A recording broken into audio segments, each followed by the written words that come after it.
ఇక్కడున్నారా? మీరు డాన్స్ చేస్తే నా కాళ్ళు గట్టిగా ఉండు కదా, ఒకసారి ఎగురుదామని ఉంది కానీ రాపాయ్. చక్కదనం చేస్తాను మగ పిల్లగాళ్ళు ఆడపిల్లగాళ్ళు. అలా డ్రెస్సులు ఎంత మంచిగా ఉన్నాయి. మా అప్పుడు ఆ బట్టలే దొరకపాయి.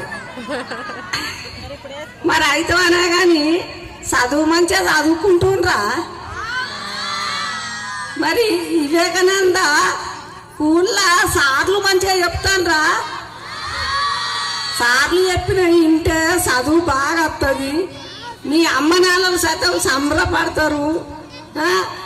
అటు ఇటు తిరగద్దు, సినిమాలకు లవులకు బివులకు పోవద్దు. పిల్లలు మంచిగా చదువుకోవాలి బిడ్డ. నాన్నలు మనవలు మనవరాళ్ళు మంచిగా చదువుకుంటేనే సంతోషం ఉంటుంది ఇంట్లో.